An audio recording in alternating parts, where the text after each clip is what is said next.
Good evening, everybody, and welcome to the Explorers Club Monday night lecture series. This evening's lecture is really unique, and I'm sure you'll all really like it. Anne has been wanting and trying to schedule this for quite a bit. She's quite passionate about it, and you're about to see why. Toby Wright is an expedition painter who you might describe as old school, but extreme old school. He'll go anywhere to paint. He'll go up mountains or even underwater. If it's there and he's going to paint it, he's going to want to experience it. We met Toby. David and I met Toby about 6 years ago when he was one of the painters on the Elysium Arctic expedition. And David liked to say, my partner David Dublé liked to say, water is one of the hardest things in the world to paint. And Toby, like Winslow Homer, can paint water. And it was amazing to be on this expedition with 63 other individuals from 19 other countries and look over on a glacier, at the foot of a glacier, and see Toby, or in Greenland on a colorful fall slope and see Toby setting up with his paints and sitting down against a landscape, turning into that landscape and painting.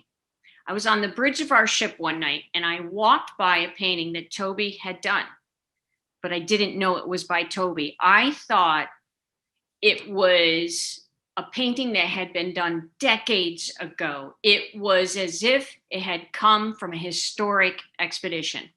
And I'm going to say this, before we left the ship, I approached Toby and I said, Toby, David and I would be honored if we could acquire some of your artwork. And that artwork now graces our guest house called the Walrus House, and it's some of our proudest art that we have in our possession. So Toby, thank you. People attending the Monday night lecture, thank you for coming.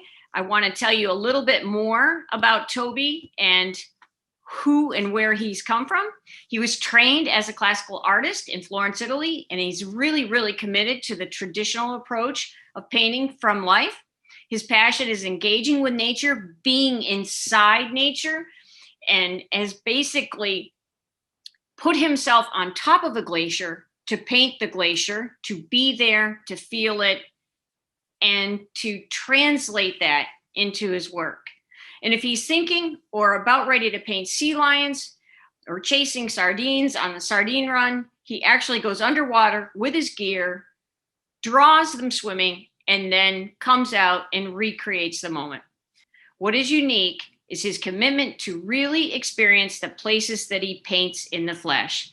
And tonight, he will share with us where that inspiration comes from, how the convergence of art and science spans across several generations of painters that he admires, and how Toby wants to encourage us all to keep getting out there and witness the ever-changing natural world, and to share with us why he chooses to do it as a painter of the extremes.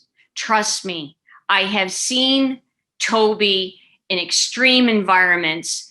He disappears into the landscape and he emerges with this body of work that, well, takes your breath away. And David Dublé and I are honored to have it on our wall, and I'm hoping you enjoy it tonight as well.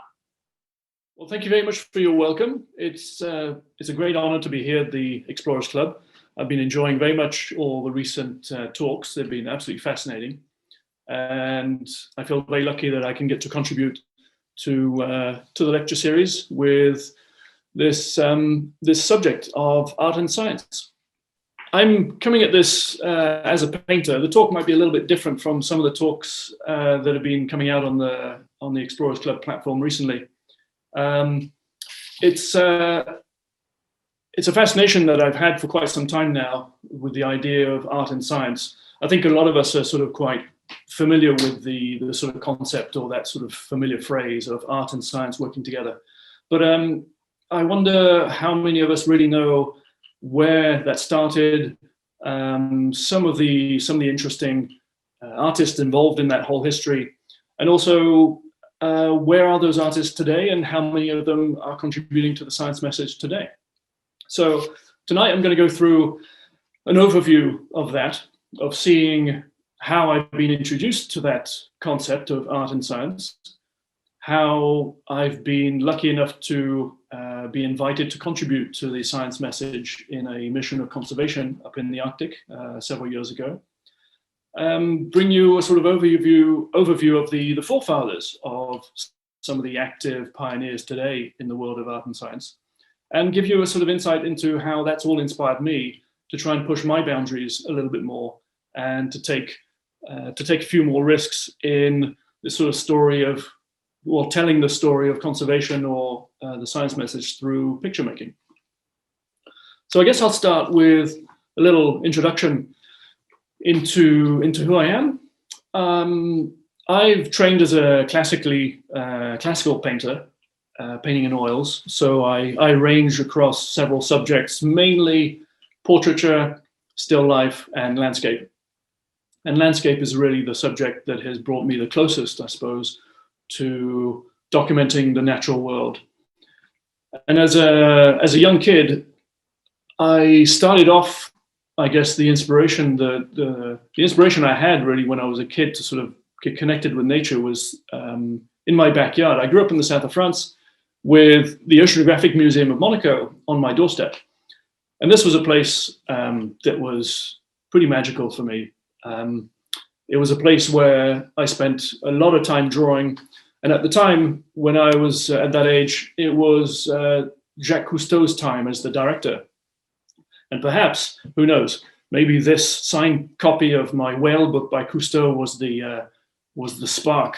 But all I remember was that I was fascinated by the halls of this museum, the aquariums, and I would take my sketchbook there as often as I could when I had time off and school holidays, starting off mostly with a detailed work of animals, and probably starting with the still animals, the one that moved the least. Then getting a little bit more comfortable exploring the color, exploring the movement of these animals, and trying to understand the structure and the anatomy through the skeleton halls in the museum. And this obsession with sketching kept on going all the way to my university days when I was in London. These are from the Natural History Museum in London. And even today, with any opportunity I have when I've got some time off, I will get my sketchbook, sit down in the corner of a museum, and draw what fascinates me. And as most boys, I think we've all fallen in love with dinosaurs at some point, so I'm still fascinated with those. And the general sort of aspect of the variety of nature, the designs that are on offer through the insect world is something that also fascinates me. So any time I have is really just dedicated to trying to catalog the world around me. But the initial spark of understanding artists working with science probably came from the Oceanographic Museum itself, but not necessarily with what Cousteau was doing in the field or what the scientists were doing in the laboratories. It was mostly to do with what the paintings were hanging on the wall. Now, in the 1900s, early 1900s, late 1800s, Prince Albert I of Monaco was an avid explorer, a lover of science and nature, and he traveled all across the world and employed several painters to document and to bring back inspiring images that would spark off the imagination of the public to engage in the science missions.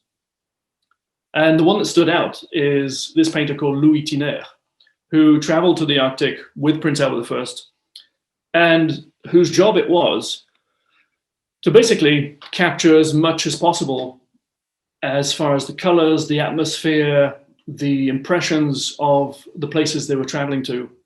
And he would be working in pencil, in pastel, or in paint. And these missions were a lot to do with collecting specimens, and Prince Albert I was actually involved firsthand with these collection of species and specimens, hunting himself out on the pack ice. And so here we see a small sketch that Tinayre would have painted on site, probably something that took about maybe 30, 40 minutes, or maybe up to an hour. And these sketches would be brought back to the studio, to the museum, and to create a larger piece to illustrate and to show to the public what Prince Albert I was doing. Now, these paintings back in the museum are 2 meters by 3 meters. They're monumental pieces. And the missions up in the Arctic were also about mapping the uncharted areas of Svalbard. So on some particular missions, it was all about science teams mapping out areas on foot. And here Tinayre would do the same. He would be reporting visually and capturing all the different moments he would see during an expedition. And all this, he would take back to the studio. He would pack up all these paintings after the trip and unpack them and try and come up with a composition that would sort of explain to the public what was going on. And from these simple sketches, he would recreate these really dynamic and engaging compositions to report to the public exactly what was going on. So this scene may never have actually happened as such, but the advantage Tinayre had was that he could pick away all the different sketches he had from the trip and compose them into this sort of ideal representation of what was going on in Prince Albert's science missions. So this all was hanging on the walls of the museum, and little did I know that 20 years later, I may be following in the same footsteps in the same areas. So in 2015, I was lucky enough to be part of a conservation awareness mission project to the Arctic named Elysium. It was led by Michael Orr, and we had the great fortune to have Sylvia Earle accompany us on this too, which was quite a privilege to everyone. Now, we were about 60 on board, comprised of scientists, filmmakers, photographers, underwater photographers. And what was interesting is that I was only one of 3 painters on board. We also had a musician, a composer musician, but out of all those visual artists, only 3 painters. And so it was interesting to face the challenge of capturing inspiring imagery from the Arctic to sort of contribute to this mission of conservation awareness. Now, the challenges were multiple, whether it was the weather changing, whether it was the animals going to places we weren't expecting them. Every day was going to be different. Every day we just had to get up, have an explanation of what was going on this particular day and just react to it. And so as a painter, I would sometimes either have 1 hour to paint in a particular location, sometimes maybe only half an hour. And I had to react either in paint or in charcoal or in pencil. And usually the less time I had meant I would be doing less painting. Less time meant either drawing in a sketchbook or charcoal. And when I had much more time, I knew I had a dedicated hour to something, then the paints could come out. And before I traveled up to the Arctic, I did a bit of research with Tinayre's work, and I found that he had a lot of pencil drawings too, which made me understand that he was also pressed for time, possibly in different moments. He was facing the same elements. And so my sketchbook was going to be essential. And the thing with a sketchbook is that you can accumulate information that you can then apply to any painting you choose to do later. This is sort of accumulation of data, accumulation of information, structures, outlines. And the color is something, in this case, that can be jotted down next to the drawing. So in some of the drawings, which I really wanted to try and capture the color, but I couldn't because I didn't have time to get the paints out, or that perhaps I was quicker at drawing these things than to paint them. I would then note down little parts where the colors I should be using to reproduce the impression back home. And so when I did get back home, those missions that Prince Albert I was on mapping and charting the areas of Svalbard, I had a look at those and compared to the maps that we'd been looking at for our trip. And the ice was also mapped out, and obviously one of the main concerns on this trip was to try and witness the ice change. And as you can see, this is the same spot we were in the Svalbard archipelago. And Tinayre was painting in exactly the same spot 100 years ago. And so what was interesting is to try and tell the story of the shifting ice situation up there through the eyes of different painters from different moments, from different time. At first, it was a little bit difficult for me to actually think this was the same place. But the ice has retreated so much that what I had to do was I'd try and identify the peaks, and this is how I got to the spot.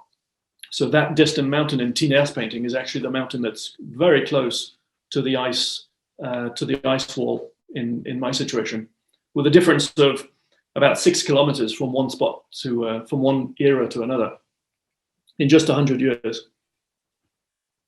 And another place where the story of the ice situation can be told through different paintings is another spot in Svalbard. This is the northwest section of Svalbard. So as you can see by the map, this is an area where the mountains weren't even charted yet, but the coastline was. And from what was a pretty straight coastline is now a significant inlet. And so through Tinayre's pastel drawing on the left and comparing it to my drawing on the right, you can start seeing the similarities, first of all, but then start seeing where each element is connected. And the landmarks I had to use were, first of all, that massive rock on the right, but also that little point at the bottom just before we scoop down to the ice, which shows the initial point that was, back in the day, out of the way of the glacial erosion. And you can now see all that water between the inlet and the back of the ice wall, and really spotting the big difference between these two places. And so this trip to the Arctic on the Elysium trip was really my first introduction to this sort of concept of art and science working together. So the really exciting part from the trip in the Arctic was that I got to meet these really interesting people, and some of which were real pioneers in the field of art connected with the collaboration of science. And this got me to think about who came before them, who were the previous generations. And this led me to do a bit of research at the American Museum of Natural History in New York. And I wanted to sort of delve into how far back has art and science been collaborating. And this naturally took me to the fascinating world of dioramas. So if you haven't seen these, I highly recommend it. The dioramas in the museum, the whole idea of a diorama is to create a sort of stunning recreation of a natural habitat with these beautifully painted scenes with mounted specimens in the foreground, all orchestrated beautifully and lit in such a way that you actually feel like you're out in nature and you're seeing these creatures in their natural habitat.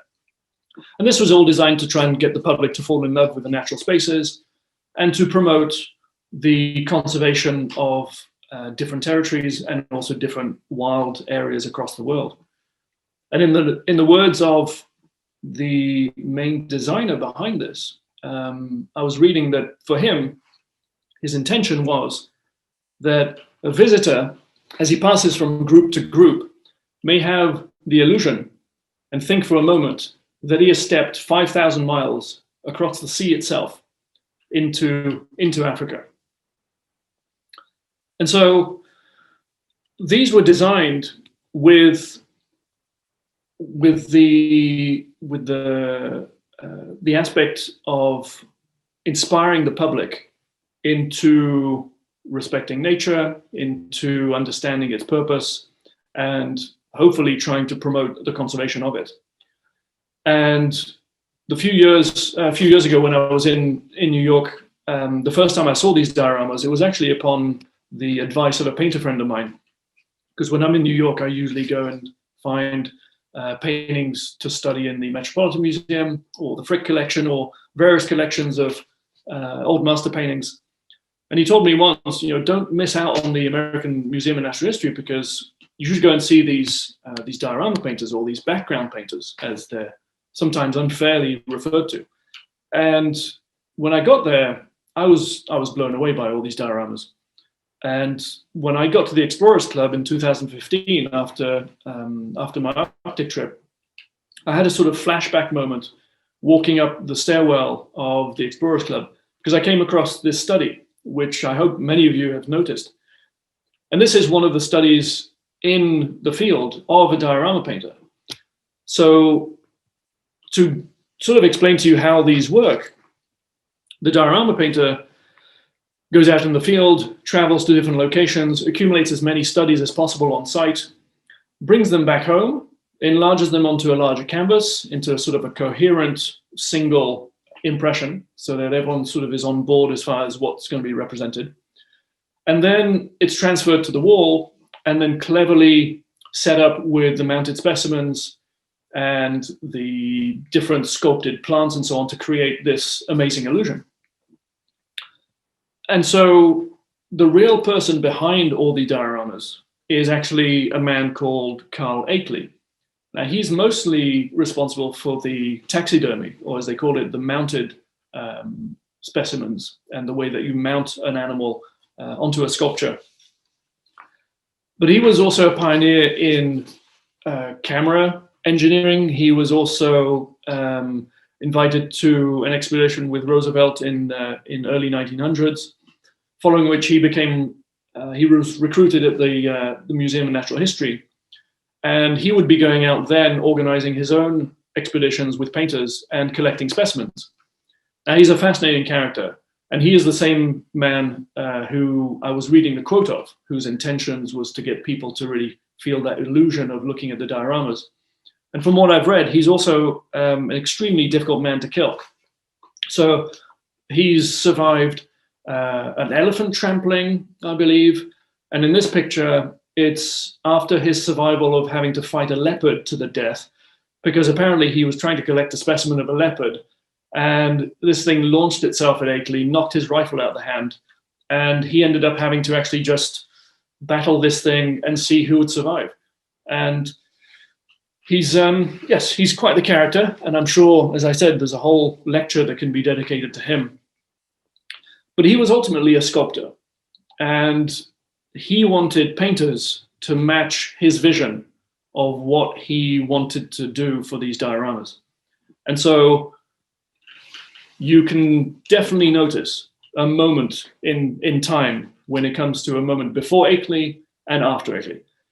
If you look at dioramas before Akeley's time, it's really, it looks like, I don't know, it looks like roadkill that's been collected and set up in a sort of a Punch and Judy show, a Punch and Judy show rather. And comparing them to the dioramas of Carl Akeley, it's just night and day. You know, you go from these amateurish sort of setups to things that are naturalistic, they're so highly sophisticated, full of atmosphere, and really inviting the viewer into this illusion of this world. And so there were other painters who were involved in this collaboration of bringing the science message to the people through beautiful art. William Lee was the first one that I noticed, and here's another study that is in the Explorers Club. So they would travel out to the central areas of Africa. They'd go out in the field for several weeks on end, perhaps even sometimes several months, and taking everything they possibly can visually through painting, capturing distant vistas, and even capturing little small pieces, bits and pieces, rocks under a tree, little plants nearby, trying to really get absolutely everything they could, so that when they went back to the museum, they had everything they needed to create the illusion that was needed. And when you talk about, you know, pushing your comfort zone, the trip back then must have been absolutely grueling. The trip to Cape Town in itself by boat was probably long enough. And then what I calculated as far as their trip up to Central African area was about 5,000 kilometers overland. And you've got to remember that the protocol of this museum is that each diorama has to represent a real place. So it's not just a made up scene. All that work that would be done in the field would have to be from a site, reproduced exactly, so that we're actually looking at a real place.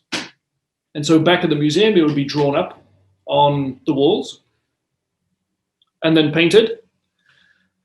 And then the animals would be set up, the grass sculpted, the tree, and the whole thing orchestrated to just create this amazing illusion. And when you stand in front of this, it's so cleverly done. It's really worth exploring all the different floors at the museum to see all these great sort of works of art, really.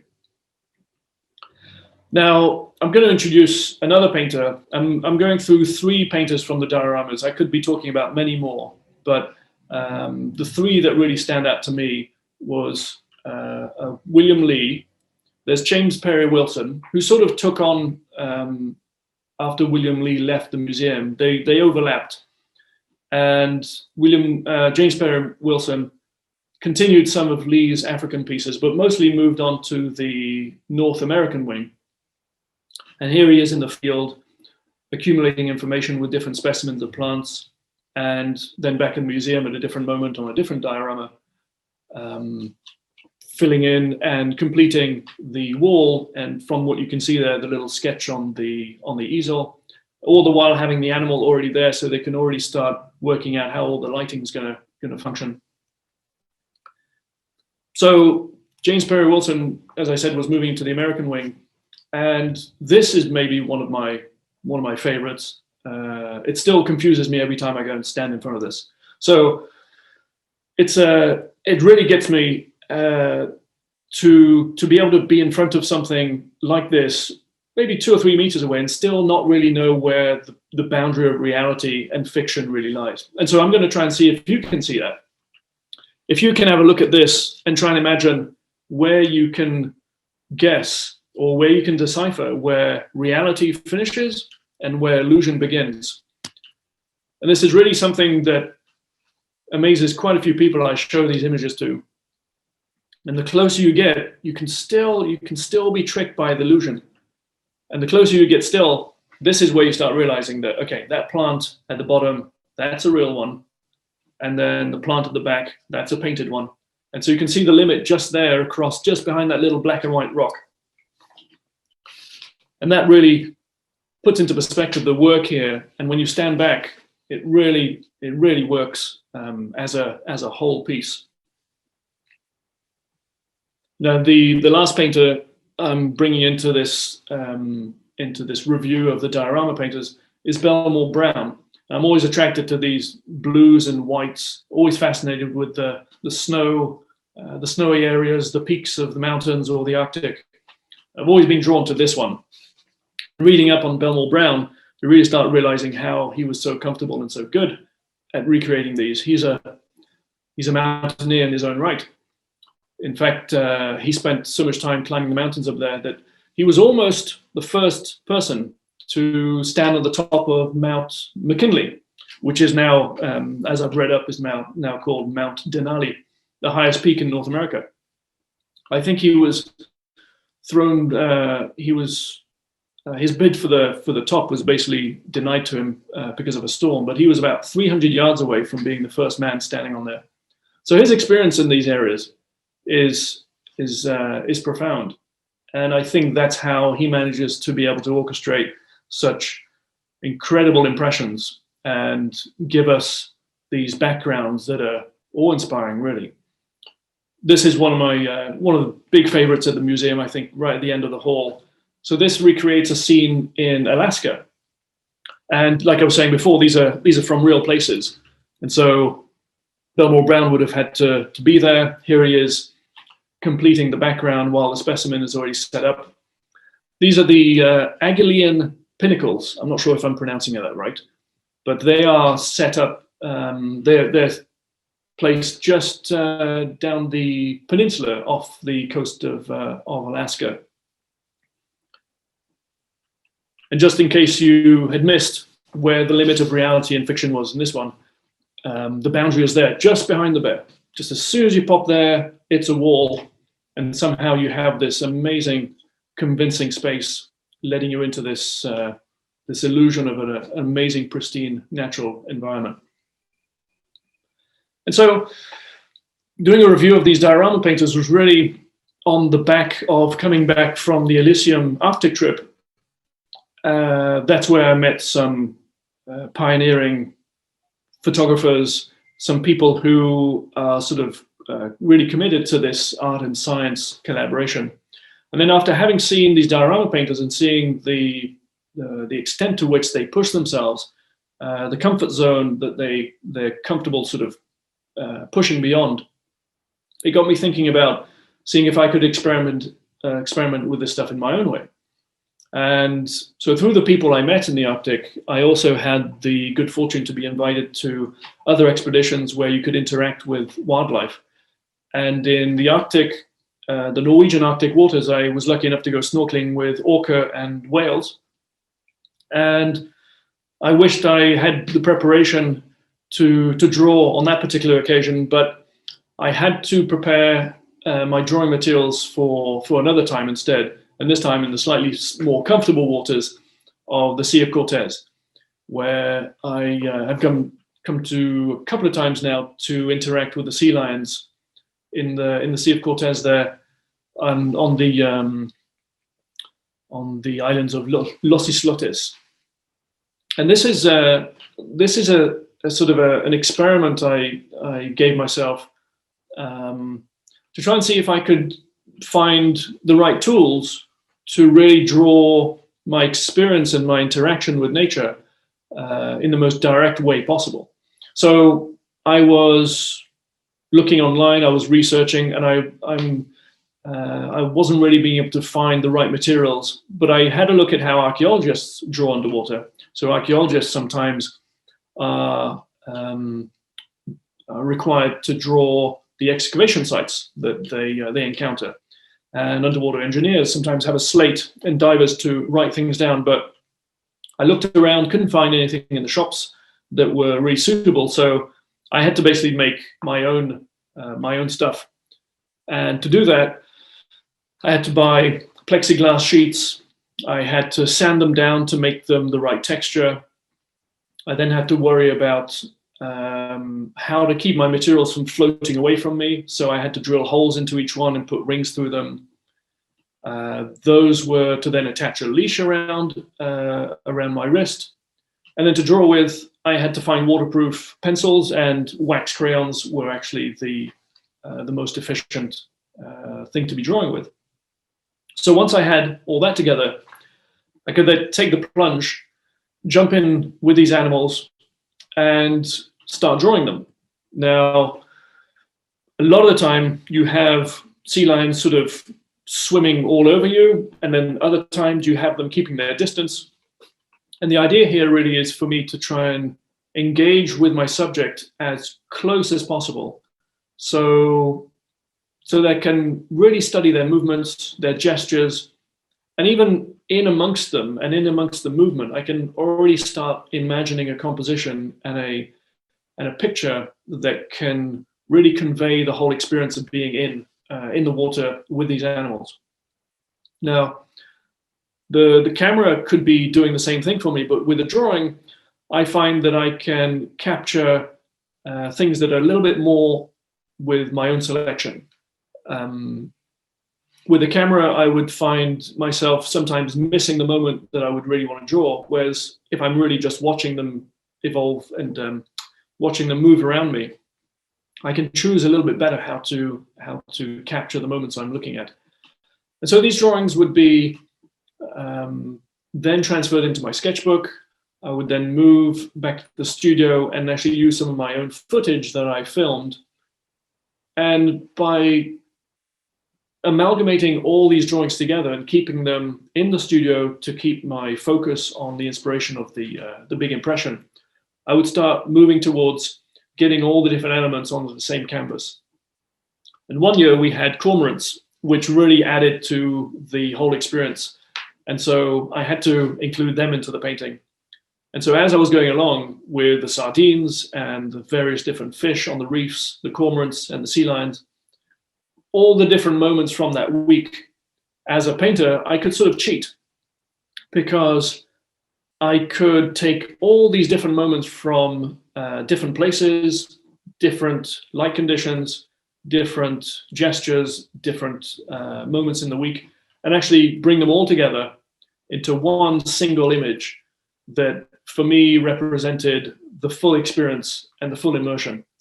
And without necessarily giving a false testimony, because, as I said, I'm kind of cheating, putting these things together. I'm still trying to be as faithful as possible to the actual experience. And through paint, my advantage, I guess, is that I can actually arrange them how I want and bring together the experience that we all had that week. And I was there with several photographers who gave me some good feedback on my painting, telling me that that was really what we'd been seeing. And so that was for me pushing the boundaries of witnessing natural phenomenons beyond my comfort zone, really inventing some of the tools that weren't available to me as far as I knew. And you have to sort of, when you're pushing your boundaries like this, you have to start inventing your own tools at times. You have to start coming up with your own problem solving. And as far as myself, and as far as the people I met in the Arctic, and all the painters before that were creating images for the museum, they all had to come up with their own tools at their own time to try and resolve what they were facing. Now, that was happening too when the first people were trying to go outdoors to draw and paint. Now, we've got a lot to owe to the history of painters who were pushing the boundaries back in those days to try and see how far from their studio could they get to actually witness the world around them. So the furthest I can go back, I think, is really drawings by Da Vinci, witnessing the landscapes around him in Tuscany. Now, these would be drawings that he would then take back to the studio and paint in the comfort of the studio. They weren't, there was no oil painting yet outdoors. Landscape painting hadn't really been invented yet. The only people in the early days who were actually courageous enough to take their paints out were Turner and Constable. Now, Turner was painting in watercolor. He wasn't actually painting in oils outdoors. So, as many of you probably know, watercolors are little dried up little blocks of paint, which you just apply water to. And so they're very easy to carry, very easy to travel with. And the paper is very light. Constable, on the other hand, around the same time, actually came up with an option, a solution to take his paints out from the studio so that they wouldn't dry. And he would come up with a solution of putting them in pig's bladders. They had these little bladder pouches. And this enabled him to travel a little bit further than usual with his paint without it drying up. But ultimately, painters have always been mixing their paints in the studio for what they're doing in the studio. The idea of going outdoors and bringing your oil paint outdoors wasn't really a thing. And it was all revolutionized by the fact that the metal tube was invented. It was as simple as that. Before the metal tube, you couldn't transport your oil paint without it drying up too quickly. And so the next generations of painters have a lot to owe to Turner and Constable and to basically the invention of the metal tube, which was actually in the 1940s. So this gave rise across Europe to various different options for painters to actually go out and paint outdoors. So in France, we have the Barbizon School. In Italy, we have the Macchioli. In England, we have the Newlyn School. And in the States, we have the Hudson River School, the second generation of it, anyway, because actually the Hudson River School went through a first generation and a second generation. And in the second generation, we have finally the tube paints, and they could go a little bit further afield and actually paint outdoors much more often. And all these painters have, as I said, everything to owe to the metal tube, because before this, it really wasn't even an idea in people's minds to be going outdoors to go painting. And so they have the early painters who were watercolorists inspired the next generations. And some of you may know of Sargent. Some of you obviously know Turner, who inspired all the later generations of outdoor painters. Compton is an Anglo-German painter. I don't know if any of you have heard, but an amazing mountaineer and painter. And Laurent Guétal, a French painter, who also was pushing his comfort zone in the French Alps. Now, so this was now a free-for-all, and everyone could basically paint outside. And now the limits to your painting was really just the limits on your possibility of travel. So Sargent was traveling to the Alps in the late 1800s, the beginning of 1900s, and joining up with painter friends of his. And now your studio could be pretty much anywhere you wanted. Here's his friend Ambrogio Raffaelli working on a painting, presumably in a hotel, as they were traveling through the country. And one of the paintings that really captured my imagination was Sargent's painting of this moraine in the Italian Alps. And this was something I was really wanting to explore. Now, it's a masterclass of design and lighting and composition, and far from any kind of sense of sentimentality. And I wanted to try and see if I could actually go there and see how he painted it, and see if I could learn from looking at nature through his eyes. But also, I was wondering, after the Arctic and seeing what was happening to the ice in the Arctic, I was curious also what was happening in the ice in the Alps, just on my doorstep. So this was sort of my opportunity to maybe do both of these things at the same time. Go and witness the state of nature as it is today, after all this time, compared to this painter. And also, in the meanwhile, at the same time, trying to learn from Sargent and try and see if I could have a sort of a masterclass with a ghost, in a sense. And it took me a while to find the spot, through a lot of research online and some map reading. But eventually I got pretty close, and then it just was a matter of walking around a lot and finding exactly where he painted from. So obviously the moraine may have shifted a little bit over time, but the main aspects of the mountain, I sort of shuffled around and tried and line them up and found pretty much the same direction and the same spot he was painting from. And what's fascinating here is to try and see nature through his eyes, and also witness how nature's evolved too over all that time.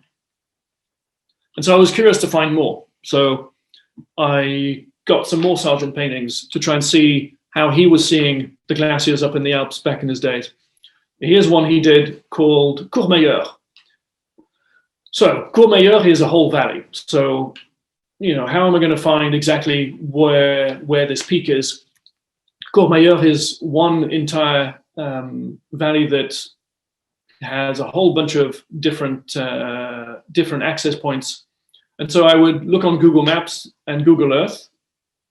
I would sort of hover around the mountain ranges and try and see if there were any sort of relevant peaks that I could use as a landmark.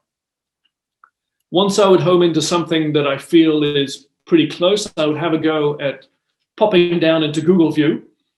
And this way, by being down on Google View, Street View, I could then look around and scan and look if any of the mountains were matching up with what Sargent had seen. And I did. And here's where it starts getting a little bit closer. Then I go to Google Earth, where it's actually three-dimensional mapping of the same area. And here I line up the whole areas, and bingo, we find the right peaks in the right place, in the right alignment. And then at this point, I say, right, I make a mark on a map, and then I get in the car and travel there and stay there for a few weeks. So this was, my effort to obviously reconnect with the masters of the past, but also to see if I could add to the message or add to the imagery of looking at our state of the glaciers, looking at the state of the mountains. But while Sargent's places are relatively easy to access, even though there's a lot of map reading and so on involved to find his spots, the person I really looked at to try and go one step further into looking how the glaciers are doing is the painter Compton. Now, this Anglo-German painter, when I researched him, it's difficult to actually find out whether he's a mountaineer or a painter. There's as much written about him as a mountaineer as there is being a painter. So this guy is perfectly matched, perfectly suited to sort of give us a really faithful rendition of how nature was behaving under his eyes when he was painting back in the day. Now, he was obsessed with painting everywhere he went. He wasn't just mountaineering and then painting at different times. He was doing both at the same time. And he would be traveling with his sketchbook all the time. So I've read accounts of him setting off at 5 o'clock in the morning to summit a peak with his colleagues. And his colleagues writing that within 6 hours of the hike, when they were stopping for their first snack, that Compton barely had swallowed anything, and he was already out making a picture. And then continuing on their journey, getting to the refuge, the place was snowed in. They spent hours trying to set up the stove. And after doing all that, instead of resting, Compton just put all his clothes back on, went outside into the howling winds, went up to the mountain pass, and continued another painting. And then the next day, they head for the summit. 6 hours later, they get to the top, and they barely got any time to have lunch because Compton needs to paint. And after 6 hours of walking, he's got no water left. So he needs some water for his watercolors. So they spread out all this paint on these rocks facing the sun. And soon enough, there's enough water trickling around so he can actually start painting. So, he was someone who was constantly trying to capture the state of the mountains at any opportunity. And again, we come back to the sketchbook being the essential part of an artist's equipment, because this is where your real ideas and your real accumulation of information is going to start. And this is something that I've always tried to do myself. Whenever traveling to any place, the sketchbook is really the first thing that you can use to make an account of what you're seeing, and also to start giving you ideas of what it is you're going to start concentrating on. And so the design aspect is really important when you're drawing. And that is really what you need to carry through all the way to the painting. Because ultimately, color is sort of a luxury. The drawing, the design, the composition is I feel, personally, I feel that's really one of the strongest foundations for any image that you're going to create to be able to share any experience with someone else. And so this is how I would go about finding a place to paint up in the Alps. So a few years ago, I went on my first mountaineering sort of trip in this particular area, and all I had with me that time was a sketchbook, because I wasn't too confident yet or too comfortable taking all my painting gear. And so my first round was a drawing. This got me to understand that this was a place I could paint. Definitely fell in love with that particular mountain range. And I thought, okay, well, the next time I can go up, I know exactly where to go. So with a bit more training, getting used to the altitude a bit more, and feeling a bit more fit to be able to carry the heavy load of the paints, I went to the same place, and there I was able to get down in paint, the same thing I saw the year before. So it's relatively unusual for taking these more extreme paths to find painting spots. And here I'd like to share with you, actually, just to give you a good sense of how it all feels up there. Here's a little short video of the sort of things that I encounter on the way up to finding my painting spots.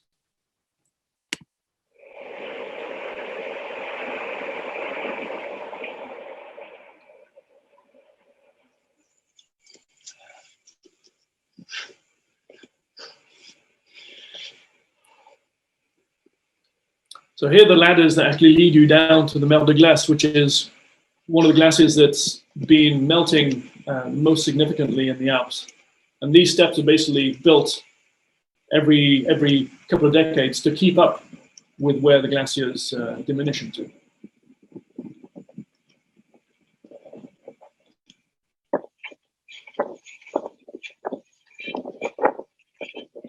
So this is where I managed to get acclimatized, get used to the gear, get a little bit fitter, and get ready to sort of take on the slightly more unusual routes to a painting location.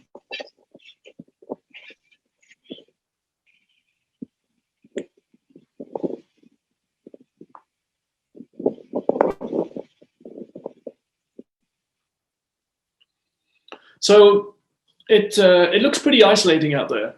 It's maybe somewhere some people don't feel too comfortable painting, but somehow being out there, I have in the back of my mind all these old masters, all these other mountaineering type painters that are sort of there, either looking over my shoulder or I'm looking over their shoulder, and it's really it's really something that I started becoming quite fascinated in. This whole aspect of creating imagery to explain or to document and inform people what's happening in different areas of the world. And I think we've been very much used to photography giving us the testimony of how the natural environment is changing. And perhaps some people are getting to sort of climate change saturation or climate awareness saturation through possibly seeing the same things over and over again, because we all know what's happening, and through photography we have these perfectly accurate ways of looking at how the things are changing. I just found that traveling to these mountains in the spirit of finding the painters that came before me, hoping that it can kind of refresh the message a little bit and possibly tell the story in a slightly different way. Because with coming to these places and finding my heroes, I realized that it requires a little bit more work to actually try and access the places they painted today. Much further up the valley, I have to go up much further up the valley to try and find the places that have any significant ice to be able to paint. And the peaks are pretty similar to how Compton was painting. I mean, the mountains themselves don't really move. By looking at all the different silhouettes of the peaks in Compton's paintings and finding the same places today, you realize that the mountains are not the ones that move. It's what happens in the valleys that's really important. And through photography, we're very much used to seeing how all these different places change. But what really started fascinating me was the aspect of trying to see how, through painting, we could actually even go a little bit further back before photography was even documenting these places. And you can see here, at least 250 years ago, this glacier was indeed a sea of ice. And the glacier was so big at this time that it even spilled out in the valley below. Here's a painting by Turner, witnessing the same glacier, but this time it's spilling down into the Chamonix Valley below. And Dubois is a painter who was also witnessing the same glacier around the same time. This was painted about 20 years after Turner's one. And there's a little bit more effort has to go into trying to find these glaciers today, because the fact that they've retreated so far really tells you a serious story of how quickly these changes have been occurring in the Alps. Now, in Dubois' case, it seemed like he barely needed to get out of his bed to paint this ice. Today, you have to travel at least 3 hours from Chamonix to get to anywhere close resembling this kind of ice presence. So, although these painters are from a different time, and the traditional sort of painting techniques seem to not really exist that much in the 20th century, it's still possible to find people who are really committed to try and find the sort of time and the dedication involved to really give faithful renditions of nature and to sort of show the progress and what the state of affairs are today in the natural world. And it's all part of really connecting with the subject. The reason I really go out to these places and go on these slightly unusual paths to find a painting location is because it's all part of the experience. If you don't experience the actual place itself, it's much harder to even transmit any of this interest to the public. And so, I find exploring is not really only about places. Exploring is also about ideas. And the discomfort that you may feel sometimes by pushing your limits could be something that could help us learn a bit more about this planet that we live on. And in the process, we may be able to actually learn a bit more about ourselves. So in my small way, on my YouTube channel, I've also done 3 short films if you want to follow through with the adventure of finding these places and connecting with the old masters and bringing to the awareness the sort of link between art and science. I'm hoping that by sharing this, I can sort of encourage people to push their own boundaries, possibly even pushing the boundaries for artists, but also pushing the boundaries for people's ideas and their thoughts about conservation. So in the spirit of sort of sharing with you the full process of what I've been doing, I'd like to end this talk with sharing with you the culmination of what all this work will lead to. And here's a small video of where all these sketches lead to back in the studio.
So thank you very much for listening, and I hope you enjoyed it.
Hey, Toby, how are you Hey. holding up? How are you holding up at 2 a.m. in Monaco?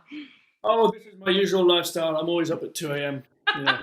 It's it's a business situation normal, or Yeah, situation as normal can be now, yeah, right?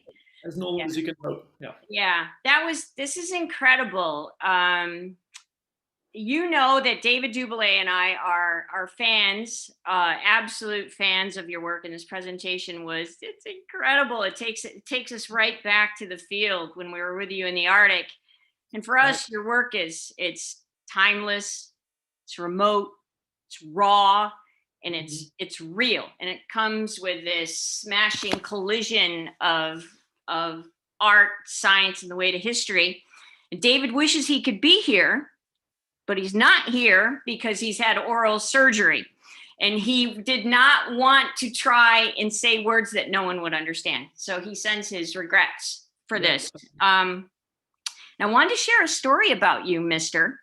Okay. We were in Greenland, and David and I were surfacing from a fjord. We'd been on a dive in a fjord.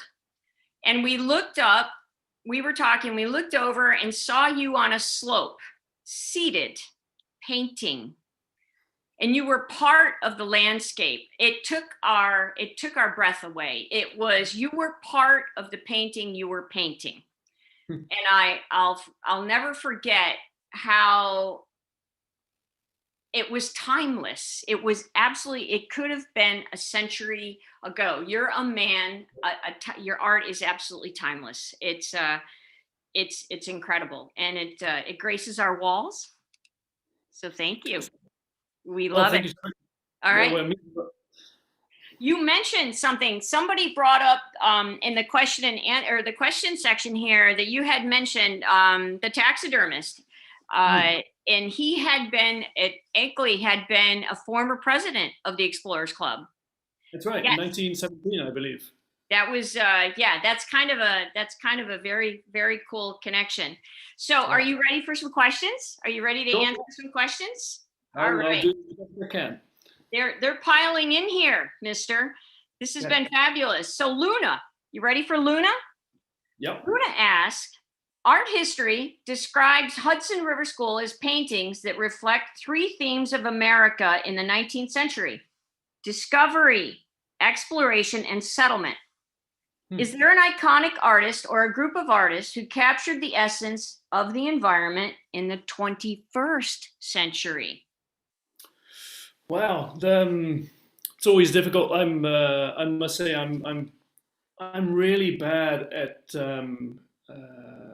following through with who are the groundbreaking artists in that sort of field today, because I always tend to look back in the past and look for inspiration from the ones who have actually completed a body of work and have actually already completed their sort of life. So as far as artists in the 21st century, artists in the 20th century would be people like you and David, pioneers in the photography world. You know, image makers, storytellers. You know, there are a lot of inspirational photographers I look at today who have the same sort of mission really as the painters from the stories I was telling. As far as classically trained painters today, I can't really think of it. I need to do more research into actually what's happening today. I've been focusing most of my research in all the past painters. So I think I failed the answer on that particular quiz question. We're not necessarily. No, Toby, you're sending us on a mission to find out if there's, to reveal some of that if they exist. So, okay, Jenny asked, very interesting. Thank you. Some might argue nowadays that dioramas create a conflict in understanding them in their representations of the actual environment. A majestic white polar bear standing in a diorama and one that is seen in the news starving and digging in garbage containers are contradictory views. How can your work reconcile this contradiction to help stir the climate change debate in the direction that is needed in the world?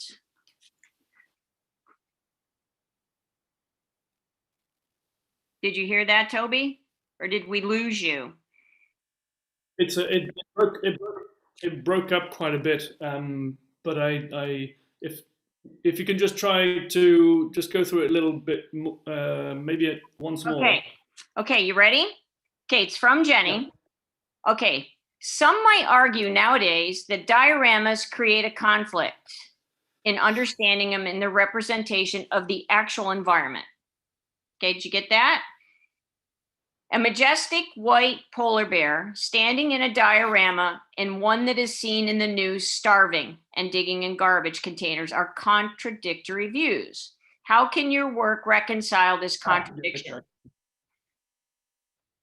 Yeah, that's a good question, and I think we need to remember that the dioramas are there to kind of inspire people to look towards what the ideal should be. It's like a lot of wildlife documentaries I see today. On the one hand, you have some of the public that don't want to see the horrors of a starving polar bear. They want to see positive images, and then people who think that action needs to be taken and they see too many positive images, they argue, oh, we need to see more of the damage, we need to see more of the reality of pollution. I think I found myself confronted with those two things quite often. And at the end of the day, I think we need both of them. In the museum dioramas, I think the mission is really to create an idealized, or not an idealized, because it's what can actually exist, but rather bring always people towards what we would like to be seeing. I think always focusing on re-representing possibly the negative aspects that can be observed out there can sometimes be detrimental to the overall message to try and inspire people. You know, seeing negative images can tend to take you always towards a negative thought process, and can sometimes turn you off of even having the inspiration to find solutions. So I understand that question. I've been confronted with that too, and I'm sure in your line of work too, you can have the opportunity to be either photographing the sad drama that happens in everyday nature, or choose to show the idealized beauty that you want to try and inspire with. So we are in it right now. We are in that moment right now, looking at coral through the lens of time. Right. Robust, happy coral to diminished, but we have to keep the conversation of resilience of nature going. So it's a combination of conversations of reality. That's how we handle it. Okay, Toby, are you ready? Yeah. Do you use photography at all to supplement your sketches? Are the colors we see true to life? The purple and the blue shown as the sky in the last video? Yeah, actually, I was a little bit worried about that because the colors seem to have come out a bit funny in the video. I don't know if they look any more realistic behind me right now, but I got the impression that the blues got a little bit distorted in the videos. So the purples were not totally accurate. I don't know what was happening there. But as far as the question about using photography to supplement my my work, I do everything I possibly can to imagine I live in a world without a camera. So any of my sketches, like these sketches, like the one I was showing of being up on the mountain, I do everything on site as far as these kind of sketches.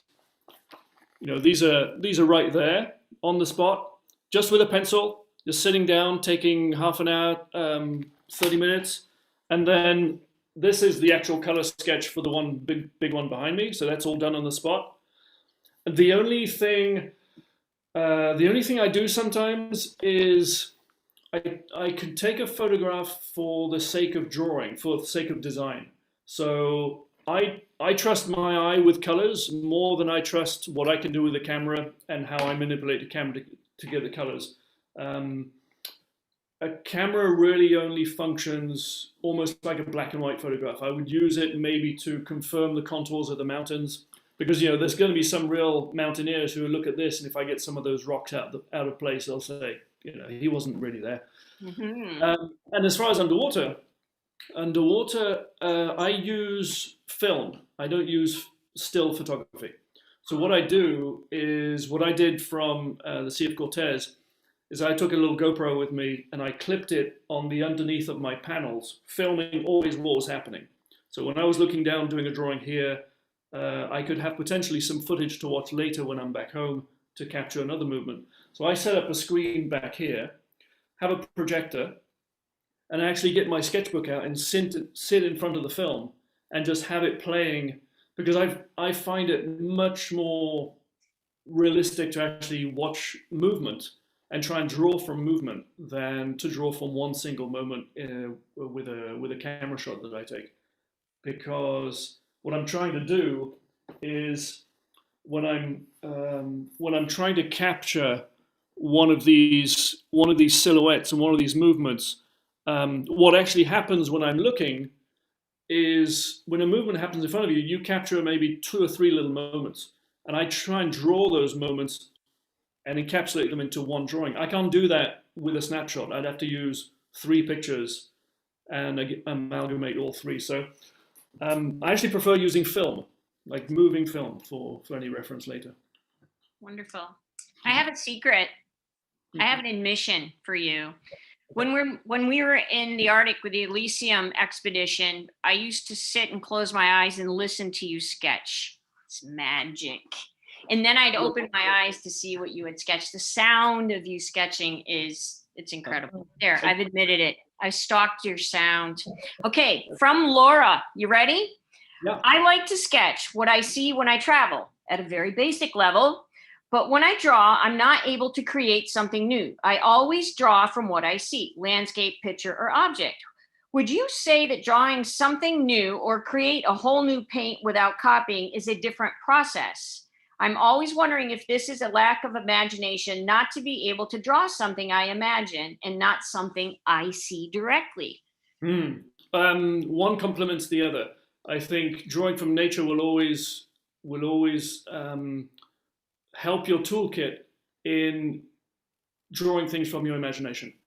And initially, if you start drawing, what I found, I've always been drawing from imagination as well, but I found that it was only once I had improved my observational skills from actually drawing things in front of me that I could then better draw things from my imagination. Because actually, we can imagine that we think we can imagine anything, right? We think that our imagination is boundless, but actually, when you really come down to it, nature has way more variety to offer than anything your mind could offer at any given point. And I found myself in conversation with people who engage more with modern painting, abstract painting, imaginative painting, and they ask me, "Oh, don't you feel limited, Toby, because you only paint what you see?" I say, well, actually, I feel kind of engaged with so much more than I can imagine when nature presents me all the variety and all the chaotic options that I can work with. So for that question, I would encourage drawing from nature, and that will only make your imagination drawings stronger. Okay, Toby, here's something for both of us. Actually, I can use this recommendation from Diana. May I recommend Write in the Rain on a clipboard for quick sketching underwater? Thank you all. So yes, Write in the Rain underwater from Diana. We could actually use that. Okay, from Thomas, thank you for sharing your experiences, Toby. How have you trained your vision and color sense to avoid the overuse of white paint? What insights can be generated directly from nature that cannot be obtained from photography? Well, it depends on who's painting and who's taking the photograph, I guess, because I always find myself in this conundrum where I don't want to start presuming that photography is on a different level to painting. There are 2 ways of creating an image. I find personally that my engagement and my involvement with my subject is greatly reduced when I use a camera. Perhaps it's because I'm less trained to use a camera. I'm less in the habit of using a camera as a tool to engage with my subject. So I always feel I'm behind and I'm looking at a screen or looking through a little window. And so when I when I paint, it's also a longer process. You have to be in a place for about an hour for one single image. And for me, it's the engagement and the storytelling of the place through one single image. And being there, for me, is essential. I have to breathe the air of that place. I say to people sometimes when they ask me, oh, why don't you just paint from a photograph? Wouldn't it be more practical? I say, well, it might be more practical, but no one asks a photographer, why don't you take a photograph of someone else's photograph? And asking a painter, why don't you either paint from a photograph, would be the same logic of asking someone to do something from someone else's work. I just have to be there, and it's my toolkit to paint. All right. Okay. Jeff asks, what methods do you use to preserve the artwork as you make your way back home from the far corners of wherever you are? Yeah, good practical question. So yeah, oil paint is notorious for taking a long time to dry. So actually I can show you sort of what happens with these little panels. These are my plexiglass panels, not my actual painting panels. But what you do is you have, well, actually I can use this painting here. So imagine this one's been painted and this is wet. You simply get another painting, and that one can be wet too, and you come down and put them face to face. The only thing is, you put little stoppers in the corners. And so when they come face to face, the little stoppers keep the paint levels away from each other, and they can dry as they're stacked away in your suitcase. And so that's pretty much the only way I can keep my paintings from getting damaged when I'm traveling. And this one here, I did as well with a couple of other canvases. So all I did was, you have to make sure all your panels and all your canvases are exactly the same size, so that they can just be stacked face to face. And you know, when you travel, you drink little bit of wine here and there, and you just keep the cork. And what you do with a little knife is you slice up the cork in nice little neat sort of coin shapes, and you stick them in the corners, and you protect it. And then you wrap it up with masking tape in a plastic bag, and you're good. Aha! That's what you were doing with the cork on board the Elysium. Did you see me stealing all the cork from everyone? Mystery solved, mister. All right. Okay, you ready? Well, I had to come to your table all the time to get all the corks, but I don't know all why right. Who was sitting at your table again? Okay, let's see. Toby, you are so incredibly talented. Landscapes, still lifes, portraits. Do you have a favorite, mister? My favorite usually alternates between portraits and landscapes. And simply because I don't know if I could choose one or the other. Simply because, so portraits, you can be indoors, you can control the lighting, it's nice to engage with people.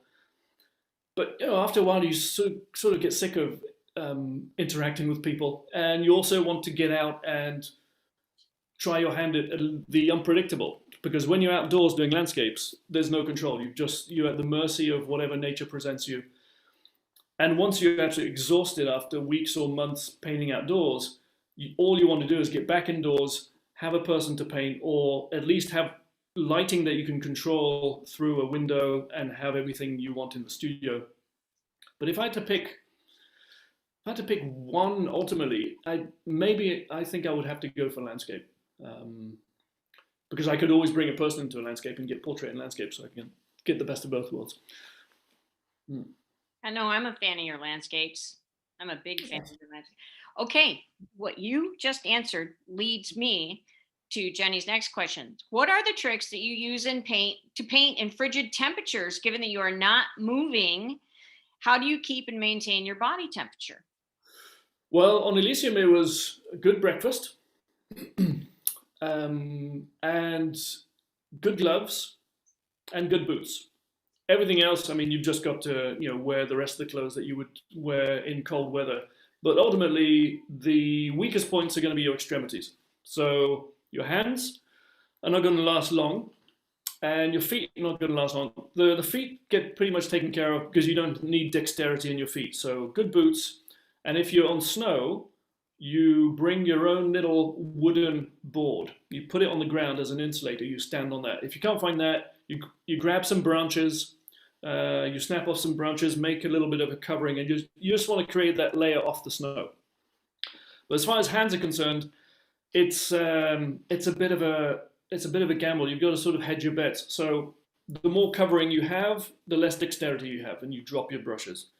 The thinner your glove, so you can hold your brush, the least you can last, out there. But one of the funniest ways to keep your hands warm is actually a big woolly sock. So some of the older painters from the past would use this sort of woolly sock you have over your hand. The other hand is a big glove, and you have one single hole in that glove, only space for one single brush at a time. And so what it means is that you have absolute perfect dexterity on your brush because it's skin onto the brush, but everything is covered up with the sock. The only thing is you have to take that brush out, get the other one in, because you tend to use different brushes for different colors. So that's those are the things you have to go with. And if you get a little bit cold, I just start doing a few push-ups, just get the blood circulating, and then you get back up, carry on painting. Yeah. So you don't really suffer from fat, fumbly fingers in fuzzy gloves, right? And Toby, I have a pair of like 1890s wool socks from an expedition I'll send you, and you can put that hole in there and you can go out and you can make the situation even more real. I will send them to you, mister. Nice. Okay, Nice. we have a couple more questions. Are you ready? Yep. From Andrea, are you able to, or do you ever draw your subject from different angles than the one you are looking at? Oh, that's a good question. Yes, I do. That usually tends to be things like this, though. When I approach a subject, I will first of all walk around and whittle down the sort of view that I want to look at, and then I will do these little thumbnail sketches. So these, for example, were from a trip to Malta, where I take tiny little drawings of a particular view. I work out how it looks on a small scale. If it works on a small scale, it's going to work on a big scale.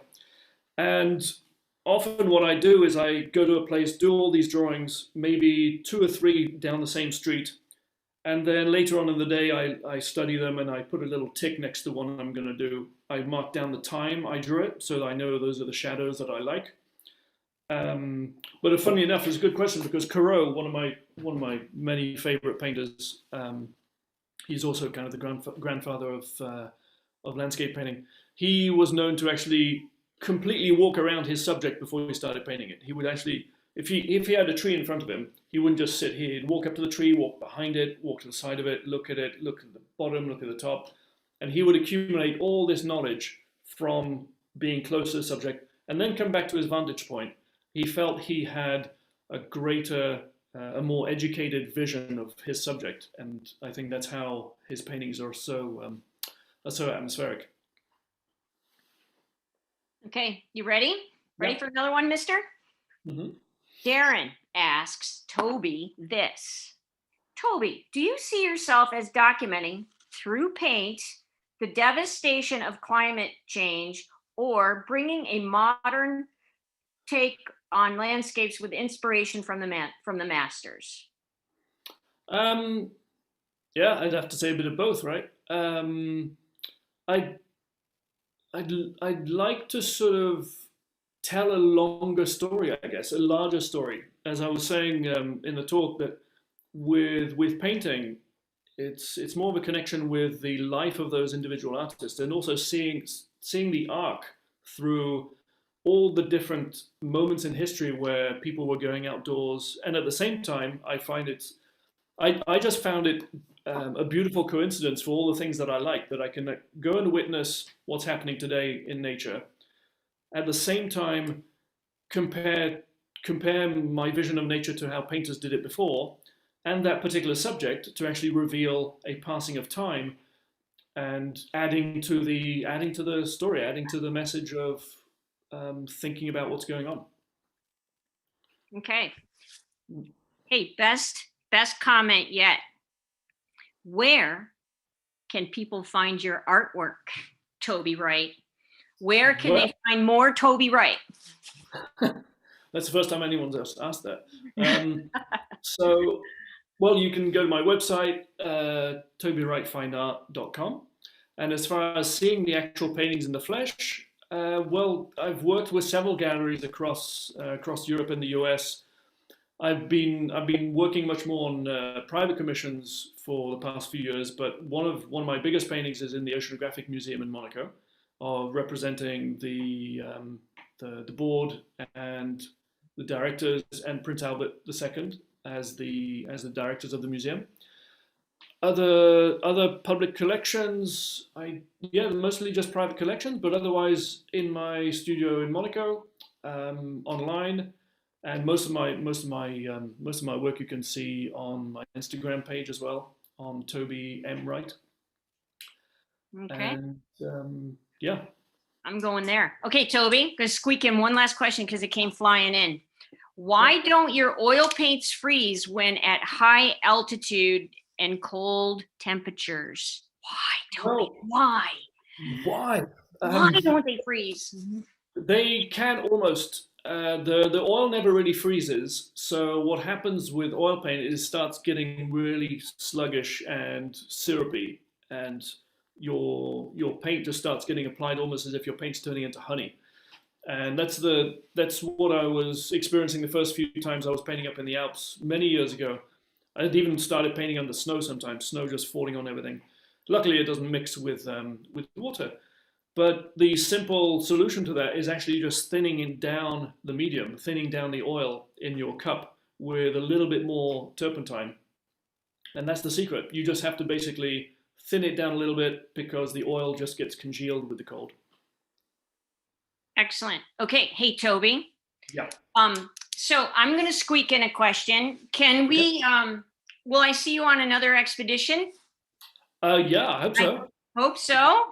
It was such an honor to travel to the ice with you that it was an honor. It was, we adored every minute of it, listening, watching, learning. I saw a painting of yours on the bridge of the ship that I thought was decades old, and it's incredible. You're a timeless man.